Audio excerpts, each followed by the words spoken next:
Delhi bomb blast के बाद बिहार के डीजीपी विनय कुमार जो है रात्रि के सड़कों पर उतरे। नमस्कार, आप देख रहे हैं प्रत्येक न्यूज लाइव। मैं पटना से दीपक कुमार। आपको बता दें कि दिल्ली बम ब्लास्ट के बाद कहीं ना कहीं बिहार के डीजीपी तुरंत जो है पूरे बिहार के जितने भी बड़े अधिकारी हैं सभी को निर्देश दिया गया था कि आप लोग सड़कों पर उतरे और जो है वाहन चेक इन करें। और खुद बिहार के डीजीपी जो है विनय कुमार रात के जो है 10 बजे से बात कर लिया जाए तो लगभग 2 से 3 बजे तक रात्रि में सर खुद आप सड़कों पर उतरे थे। किस तरह से व्यवस्था देखने को मिला? आदेश तो जारी कर दिए थे सर।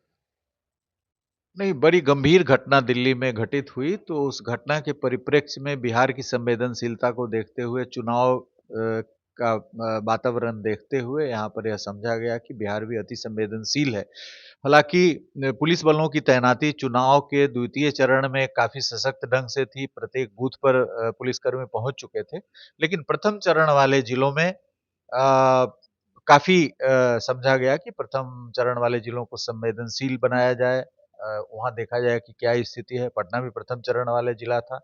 अतः यहाँ पर मैं स्वयं भी 2-3 घंटे के लिए निकला था, 3 साढ़े 3 घंटे के लिए, और सभी पुलिस बल के जवान, पुलिस पदाधिकारी, थानाध्यक्ष से लेकर के और रेंज आईजी, रेंज डीआईजी तक सभी लोग गश्त लगा रहे थे, चेकिंग कर रहे थे, ताकि किसी प्रकार की अप्रिय घटना ना घटित हो जाए, चुनाव प्रभावित ना हो जाए। ये सबसे बड़ी हमारी प्राथमिकता थी कि सर किसी बात कर लिया जाए तो कई जो जिले हैं वो जो है नेपाल से सटे हैं। उसको लेकर के सर किस तरह से आपके द्वारा आदेश दिया गया? देखिए, नेपाल से सटे जिलों के लिए पूर्व से ही, चूंकि आज नेपाल से सटे जिलों में चुनाव हो रहा है, इसलिए नेपाल से सटे जिले 2-3 दिन पहले से ही और उसके पूर्व से ही काफी वहाँ पे एहतियात बरता जा रहा था। ज्वाइंट पेट्रोलिंग चल रहा था, एसएसबी के जवान वहाँ गश्त लगा रहे थे। नेपाल की जो स्पेशल पुलिस है एपीएफ, उसके साथ ज्वाइंट पेट्रोलिंग की जा रही थी। 72 घंटे पूर्व सीमा सील कर दी गई थी। मतलब 11 का चुनाव है तो 8 तारीख की संध्या से ही नेपाल बॉर्डर सील कर दिया गया था। तो ये सब कार्रवाइयाँ वहाँ ऑलरेडी इन प्लेस थी, लेकिन उसको और एक्टिवेट करने के लिए, उसको और संवेदनशील बनाने के लिए सभी हमारे पुलिस पदाधिकारी बॉर्डर पे भी कल रात में गए हैं। वहाँ पे भी देखे हैं कि किस प्रकार की चेकिंग हो रही है।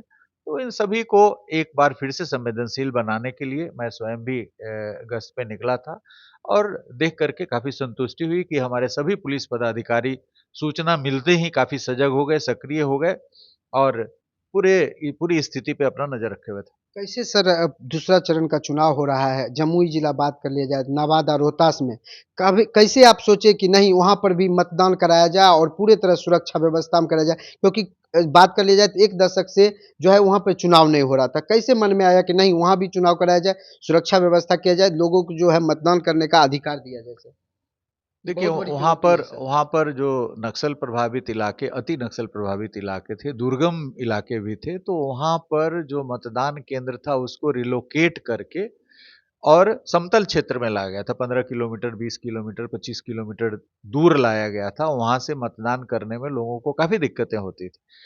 अब वैसा परिदृश्य नहीं रहा। अब सुरक्षात्मक वातावरण काफ़ी शांतिपूर्ण हुआ है। नक्सलिज्म का प्रभाव उन इलाकों से समाप्त हो गया है। अतः यह निर्णय लिया गया कि जो मतदान केंद्र रिलोकेट होते थे, इस बार कोई मतदान केंद्र रिलोकेट नहीं होगा पूरे बिहार के अंदर। जो मतदान केंद्र जहां है, वहां पर ही पोलिंग ऑफिसर, प्रिजाइडिंग ऑफिसर, सुरक्षाकर्मी जाएंगे और मतदान कराएंगे। और ये इस डिसीजन के आलोक में ऐसा किया गया, और आज यह देखने को मिल रहा है। और प्रथम चरण में भी कई बूथ पर ऐसा हुआ था। दिख रहा है कि वहाँ मतदाता काफी उत्साहित हैं और सुबह 7 बजे से ही पंक्तिबद्ध होकर के अपने मतदान का प्रयोग कर रहे हैं। तो अब तक जो अति नक्सल प्रभावित जो एक समय क्षेत्र था, वहाँ पर जो मतदान केंद्रों को नीचे लाया जाता था समतल क्षेत्र में, तो वहीं पर कराने का जो हम लोग का निर्णय है, वो लग रहा है कि काफी अच्छा निर्णय था और मतदाताओं के और प्रजातंत्र के पक्ष में था। सर नवादा में हेलीकॉप्टर से जो है मतदान कराने के लिए जाते थे, उसको किस तरह सर आप तैयारी किए?